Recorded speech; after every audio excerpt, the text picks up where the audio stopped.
Let's delve at first into the economic news. Employers added 517,000 jobs last month, a hiring boom far stronger than anyone had expected. The jobless rate dropped to 3.4%. That's the lowest level in 53 years. The latest jobs report also underscores the challenges facing Federal Reserve officials who are focused on slowing inflation. And as economics correspondent Paul Salmon tells us, it fuels more questions about a labor market that's proven more resilient for months now. A big surprise.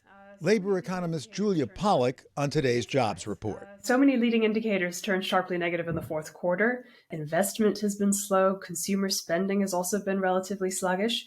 And yet, against that backdrop, job growth is exploding. In fact, the latest jobs report found widespread hiring, particularly strong in hospitality, leisure, and healthcare. The latest revisions also found job growth was stronger than first reported in the past 2 months. But the pace of wage growth slowed in January, something the Federal Reserve wants to see more of before it stops raising interest rates. This report is sort of the stuff of economics fiction. At a time of rapidly rising interest rates, to have both falling inflation and falling unemployment is almost unheard of. It's almost as though we're in the world with, $20 bills on the sidewalk and free lunches. President Biden didn't go quite that far this morning. Good morning, everyone. But he did take credit for a surge of hiring since he took office. We have created more jobs in 2 years than any presidential term in 2 years. That's the strongest 2 years of job growth in history by a long shot. And yet, employers still need more workers. A reported 2 job openings for every officially unemployed person in America. That's why the Fed may be concerned about the hiring boom announced this morning. The slowdown it wanted to see hasn't happened yet. But a major puzzle remains. The cost of living is up substantially, and yet the labor force participation rate is even lower than it was before the pandemic, which helps explain why there are millions of jobs unfilled. So why the shortfall? The main reason is a huge decline in participation among older workers, and part of that may be driven by long COVID. We've seen an increase in the number of people reporting disabilities, especially cognitive disabilities. Now, a bigger factor may be the workforce exit of healthy prime-age working men between the ages of 25 and 54. One familiar explanation, says Pollock, the U.S. economy has experienced a hollowing out of the jobs in the middle, high-wage jobs with strong retirement benefits that used to be common among men without college degrees. Now, software has eaten many of those jobs, and so non-college educated men have actually seen their working prospects fall. I do have lots of friends who just stopped working. They're not even trying. They've fallen off the workforce. 54-year-old John Lilly, recently laid off and looking for work, has a few friends without degrees who've just given up. But how can they afford it? I think they're just couch surfing on their parents' couches at 50 years old, waiting for people to die so they can inherit the house and that sort of thing. It's just a really bizarre situation right now. And some of his peers simply balk at conforming to new workplace norms, he says. Something like the pronouns, the gender pronouns, seems stupid to a middle-aged person.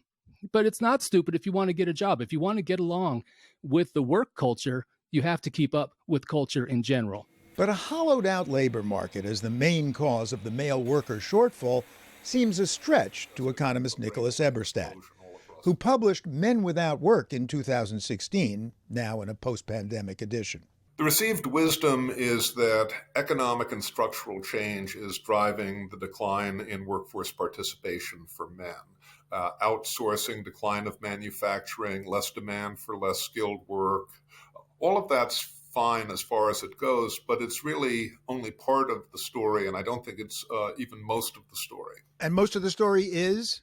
Disability payments, dropouts, for unintended consequences of our social welfare guarantees, and the invisible ex-con population, which is now maybe 25 million people in the United States. And when you say ex-con, you mean they are formerly convicted, not necessarily formerly incarcerated. Only 1 in 10 persons who has a felony conviction in their background is currently serving in prison. It's an order of magnitude bigger than our incarceration situation in the United States. It's been almost impossible to get a job that pays a living wage. Mike Tyner is one such American, though he did serve time on a bank robbery conviction. A college grad with a 3.7 GPA, even some grad school, he's had 6 actual job offers, all rescinded because of his felony conviction. I get if you don't want me working in a bank if I robbed a bank. I get you don't want me working around money if I have had an issue with money in the past. But I can't clean a bus. Okay, felony convictions, a hollowing out economy, government benefits, long COVID, a long list, but even that's not all. Childcare is very expensive and hard to acquire right now. 33-year-old new stay-at-home dad Tom McFarland offers yet another reason. Financially, it turned out to where childcare was basically going to take up our whole paycheck. So I chose to become a stay-at-home parent. His wife, a veterinarian, supports the family on her salary. No surprise, as women keep outpacing men in college degrees and thus in earning potential. In our case, it made financial sense and good professional sense. Has he noticed more men his age becoming house husbands? Yes. And it made me feel more comfortable making the decision. And how does he respond when asked why he's not working? I'm currently working. I'm just working as a parent at home.